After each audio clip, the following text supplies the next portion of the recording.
નમસ્કાર દર્શક મિત્રો, આપ નિહાળી રહ્યા છો N24 ગુજરાતી। તો નજર કરીશું આજના મહત્વના સમાચાર પર। પાદરા નર્મદા કેનાલ પાસે મળેલી મહિલાની હત્યાનો ભેદ ઉકેલાયો। પ્રેમ સંબંધમાં હત્યા કરનાર પ્રેમી ઝડપાયો। વડોદરા ગ્રામ્ય પોલીસની લોકલ ક્રાઇમ બ્રાન્ચ અને પાદરા પોલીસે સંયુક્ત કાર્યવાહી કરીને પાદરા તાલુકાના સાંગમા ગામ નજીક નર્મદા કેનાલ પાસેથી મળેલી મહિલાની હત્યાનો ભેદ ઉકેલી આરોપીની ધરપકડ કરી છે।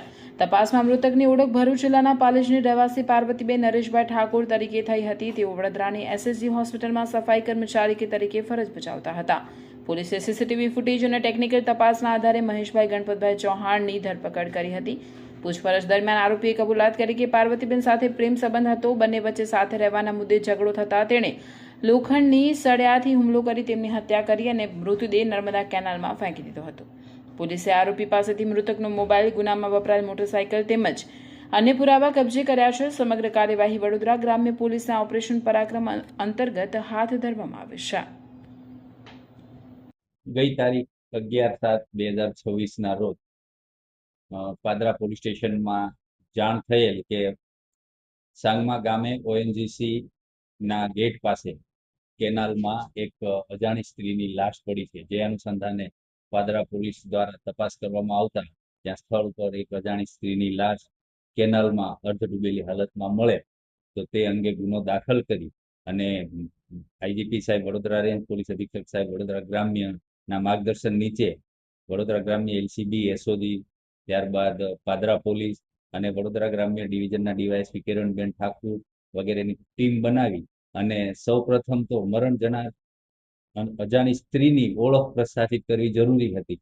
તેથી ગાંડીવ સોફ્ટવેરનો ઉપયોગ કરી અને ડીવાયએસપી કિરણબેન ઠાકુરે ખૂબ જ કુશળતાથી મરણ જનાર સ્ત્રીના ફોટા ઉપરથી એ સ્ત્રીની ઓળખ થઈ અને એના ઉપરથી આગળ તપાસ કરતા જાણવા મળ્યું કે મરણ જનાર સ્ત્રી જે છે એમનું નામ પાર્વતીબેન નરેશભાઈ ઠાકોર અને પાલેજમાં રહે છે એ બાબતની માહિતી મળી। ત્યાંથી તપાસ કરતા એ હકીકત સાચી જણાય। જે અનુસંધાને ત્યારબાદ આગળની તપાસમાં ચાલુ રાખી અને એ બેન શું કરે છે, ક્યાં જતા હતા એ બાબતે તપાસ કરતા જાણવા મળ્યું કે મરણ જનાર પાર્વતીબેન છે વડોદરા એસએસજી હોસ્પિટલમાં સફાઈ કામદાર તરીકે નોકરી કરતા હતા અને બેન પોતે વિધવા હતા। તેથી ત્યાં સફાઈ કામગીરી દરમિયાન એસએસજીમાં સિક્યુરિટીમાં નોકરી કરતા મહેશભાઈ ગણપતસિંહ ચૌહાણ સાથે તેમનો પરિચય થયેલો અને બંને વચ્ચે પ્રેમ સંબંધ બંધાતા। તેઓ ત્યાં નોકરી કરતા અને સાથે અવારનવાર મળતા।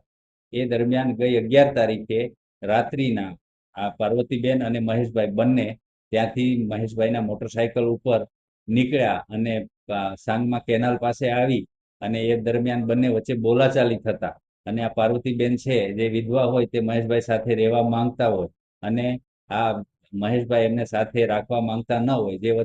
જે અનુસંધાને બોલાચાલી થતા મહેશભાઈએ તેમની પાસેના લોખંડના સળિયાથી આ બેનને માથામાં ઈજાઓ કરી અને મોતને ઘાટ ઉતારી દીધેલ અને ત્યારબાદ પુરાવાનો નાશ કરવા માટે લાશને કેનાલમાં નાખી દીધેલ। અને આ બધું તપાસમાં વડોદરા શહેરના સીસીટીવી કેમેરાઓ અને તમામ જગ્યાએથી જે રૂટ ઉપર મોટરસાયકલ નીકળ્યું હતું એ બધું તપાસણી કરતા એલસીબી, એસઓજી અને સમગ્ર પાદરા પોલીસની ટીમ તેમજ વડોદરા ગ્રામ્ય ડિવિઝન ખૂબ જ મહેનત કરી અને ટેકનિકલ હ્યુમન સોર્સથી આરોપીને પકડી પાડેલ છે। હાલ તપાસ ચાલુ છે। હાલમાં તો હાલની તપાસ સુધી અન્ય કોઈ આરોપીઓ સહભાગી હોય એવું જણાતું નથી, પણ તપાસ ચાલુ છે। કેટલા સમયથી પ્રેમ સંબંધમાં હતા? આ લગભગ છેલ્લા 3 મહિનાથી પ્રેમ સંબંધમાં। અને શું કામગીરી કરતા હતા અને ક્યાં કામ?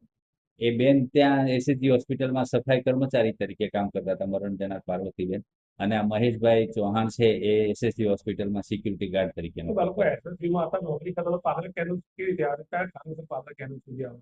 મહેશભાઈનું ગામ છે એ પાદરા તાલુકાનું ગામ છે, આરોપી જે મહેશ છે એમનું, અને ત્યાંથી એસએસજી હોસ્પિટલમાંથી મહેશ એમના મોટરસાયકલ ઉપર આ પાર્વતીબેનને બેસાડી અને બંને સાંગમા સુધી આવેલા।